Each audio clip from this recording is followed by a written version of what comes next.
Today on Newsday. Just having your name on a booth, that's not enough. You have to be able to clearly and succinctly state, here's the problem we're solving. This is a great action statement for us.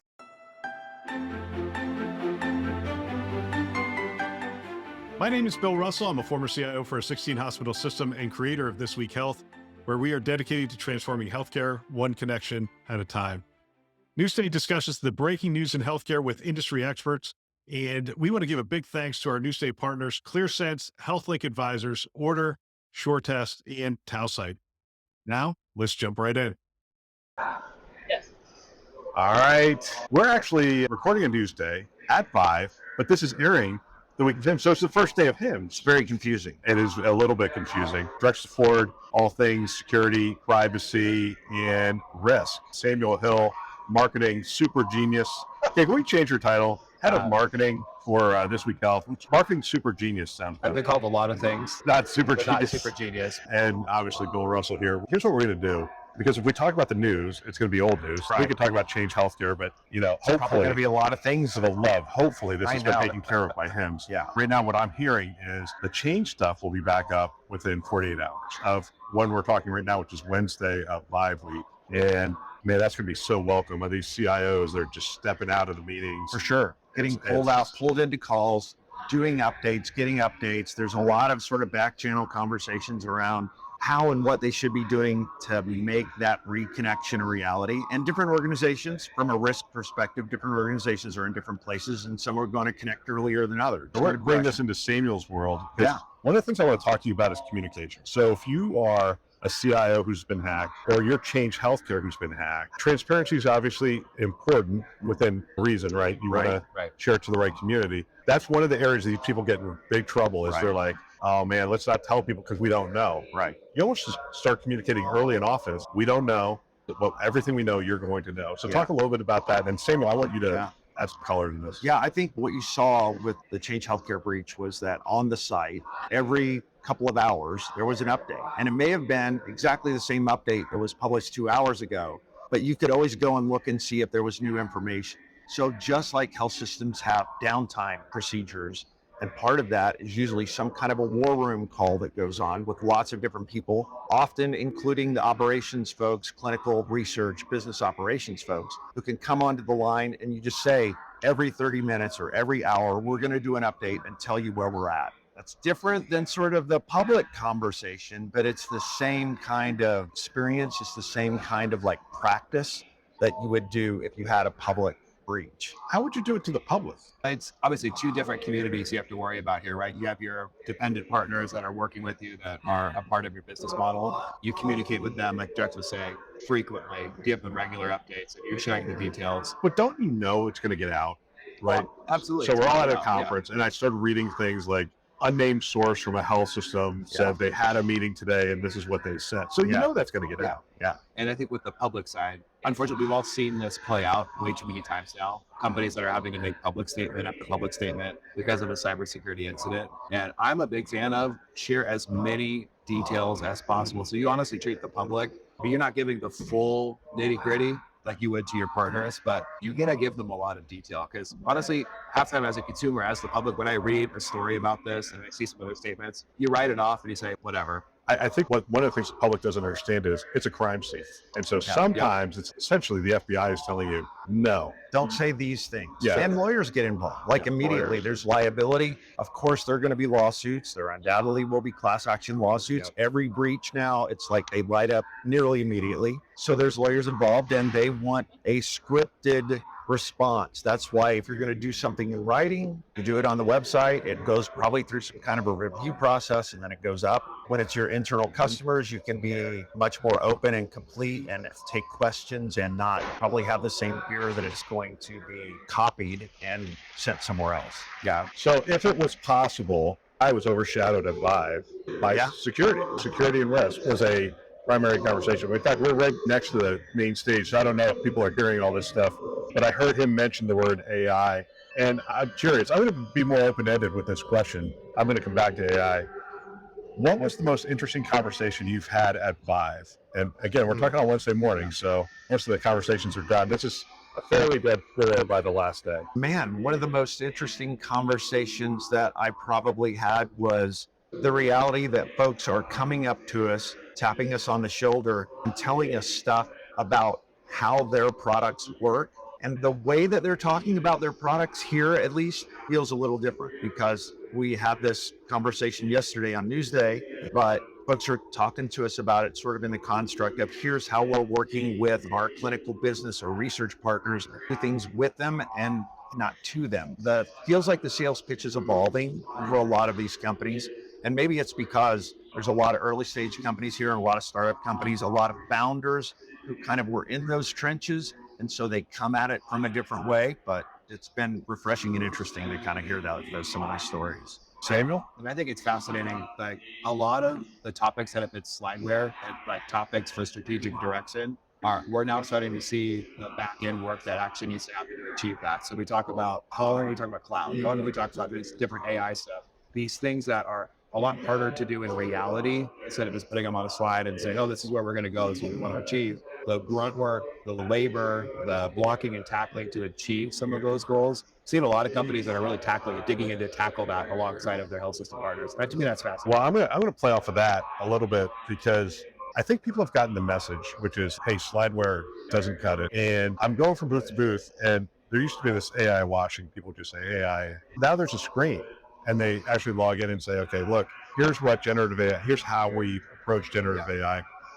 I was just in the Dr. First booth, and I was talking to them about it, and they have a demo of their MedRec, and their MedRec is using Gen AI and some of the large language models, and it's taking all this information that comes in from the pharmacies.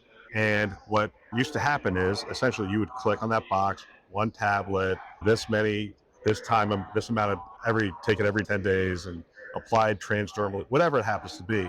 And now with generative AI, it takes that record, it auto-populates that box, and it's that autopilot kind of thing where it's not replacing the clinician, it's taking a bunch of work out of it. And hands it off to the clinician and says, can you double check my work? What do you think? And they go, yep, that's right. And I was talking to Stacey Johnson, she happened to be there, Baptist Jacksonville, and they just did their Epic implementation. She goes, hey, 7 months, this has been live for us.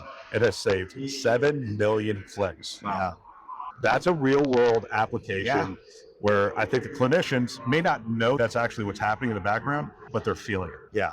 And more hours. I mean, burnout is a serious, hardcore problem for not just clinicians, but all the operations folks too. And so anything that can be created to make their life easier and ultimately for the clinicians get more time with patients and families is going to be a good thing. Well, it's a good example, right? It's something that they've talked about strategically. Most health systems all have a plan or some ideas in their vision of, we want to make it better for our providers. We want to make their work life easier. We want to do all these things, right? Quadruple aim stuff. Now, this is the hard work of getting into the daily tasks that they have to do, the blocking and tackling of making their life actually easier.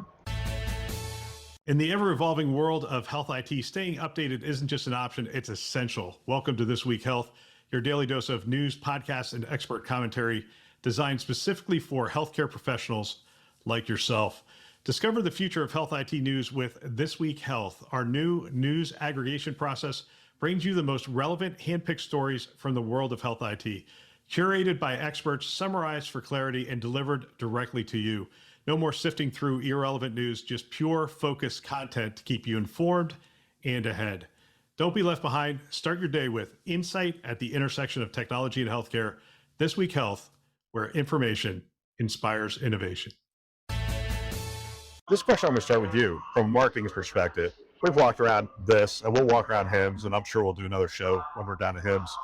What makes a good booth? Like, when you think of the booths that you've seen, what makes a good booth? What makes it effective? What makes people want to stop in and have a conversation? It all comes down to how you communicate. We were walking with one of our colleagues on the floor the other day, and she asked, hey, can you tell what they do just by looking at their booth?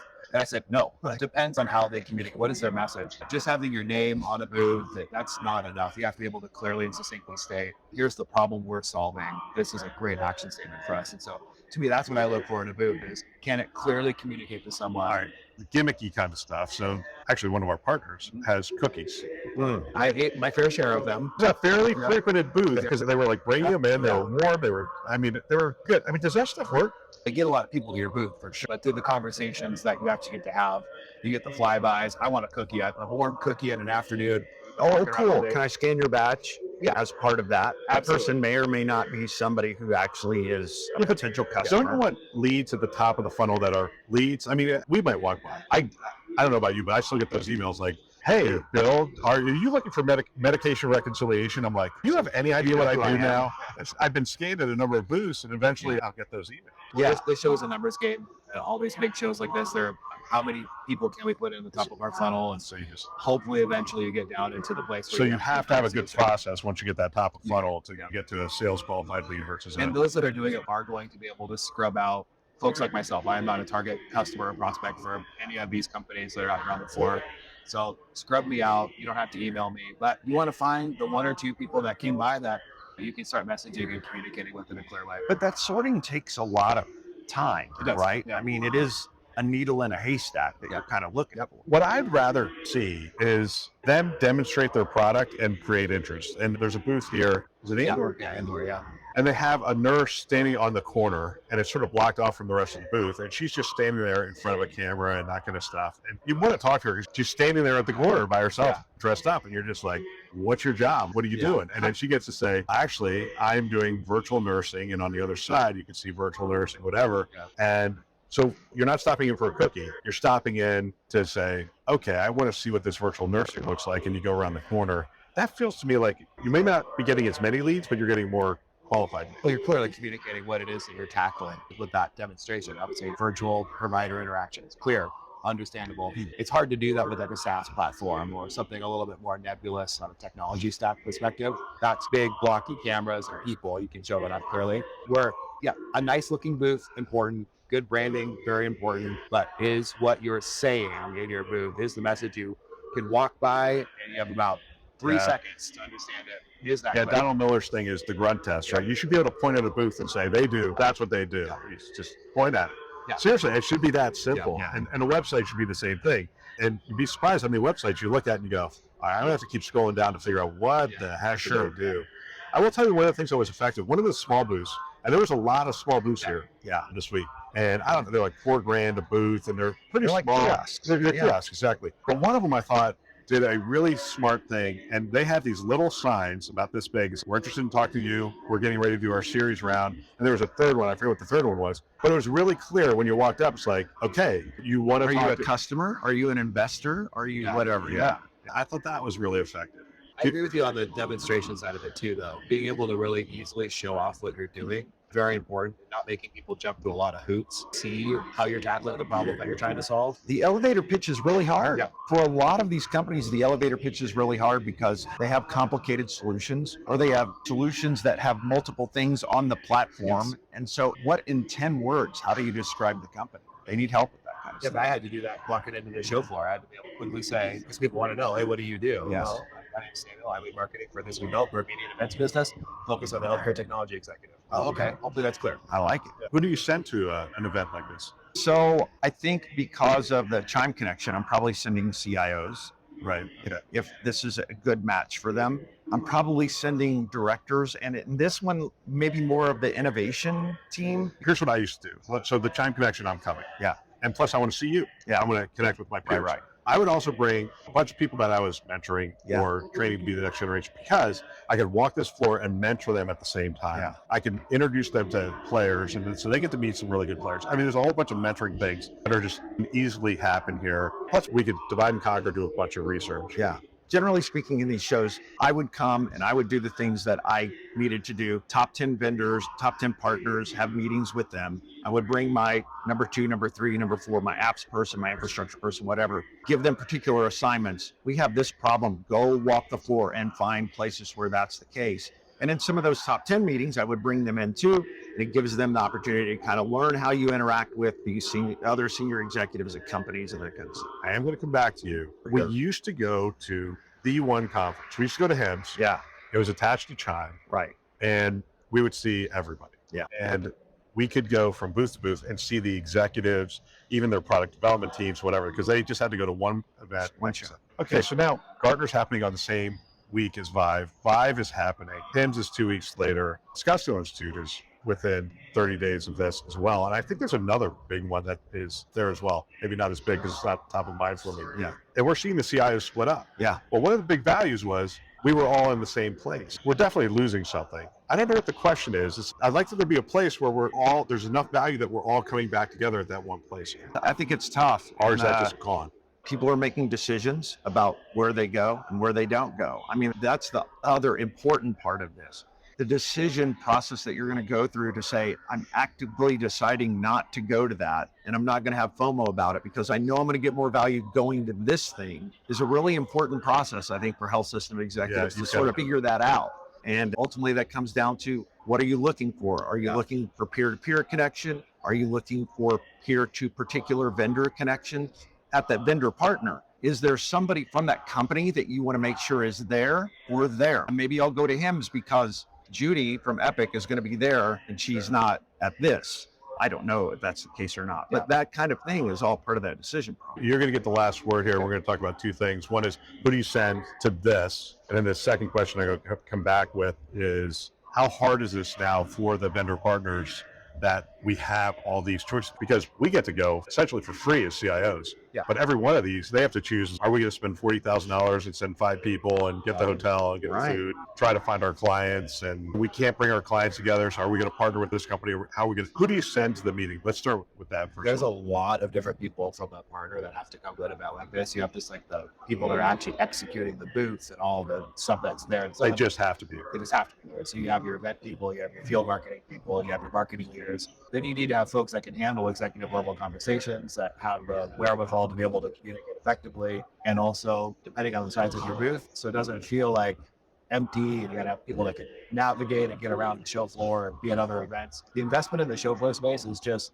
a fraction of what the actual investment is for a conference like this, and all the things that happen off campus. If your sales team is doing it right, they're getting clients out for dinner, for drinks, for after hours events, things like that. Do I have to, because I've heard people do this, and I've heard it being very effective, but you have to have a really good team. Essentially, and I'm not advocating for this, so don't send me an email, all right?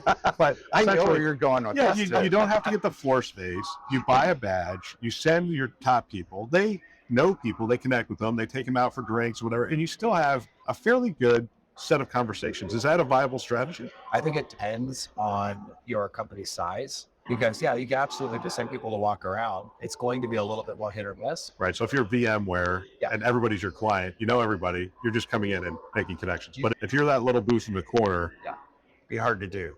Extremely Because, hard, I mean, if you're going to take that booth money and throw a nice but it's party. also only $4,000 for that booth. Right. But you have to get visibility. Yeah. So it's different places. Yeah. How hard is this for them from a budget standpoint and whatnot? I mean, they have to make these decisions, and I don't know. I mean, average expenditure, I'm looking at a fairly decent sized booth, and number of people to man that is probably at least 5 or 6 hotels in LA and that kind of stuff. Okay, you multiply that times here in Orlando, potentially another conference. We've now just blown through $150,000 in the first 3 months of our year. I mean, that's pretty hard. The hope is you get one good contact that leads Get to one one sale project and that leads to something that's profitable for both sides of the equation. But the size of the sale does matter. It does. Yep. It sure does. So I mean, every marketing team's gonna have to look at it and evaluate, what is my average deal size? What's the math between number of top of funnel down into the actual revenue side of the business? What do we have to do to convert those? And what's that process look like? Timeline, time horizon.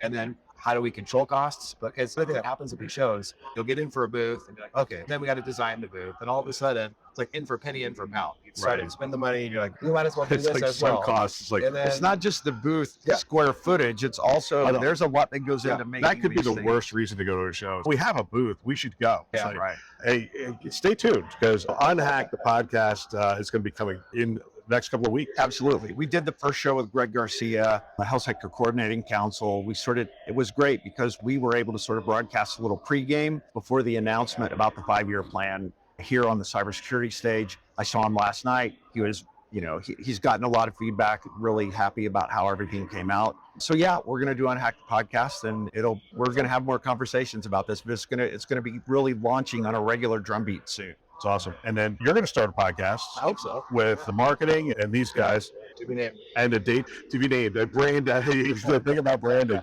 And then we're also going to be launching a live show which will be interesting. Probably won't do that until May or June. Probably June is when we'll start that. We're doing a lot of new things over here with the 229 project, city tours, and other things. But it is great to be with you guys. Thank you very much. Samuel, thank you. Drex. Thanks for listening to Newsday. There's a lot happening in our industry, and while Newsday covers interesting stuff, another way to stay informed is by subscribing to our daily insights email, which delivers expertly curated health IT news straight to your inbox. Sign up at thisweekhealth.com/news. Big thanks to our Newsday sponsors and partners, ClearSense, HealthLink Advisors, Order, SureTest, and Towsite. You can learn more about these great partners at thisweekhealth.com/partners. Thanks for listening. That's all for now.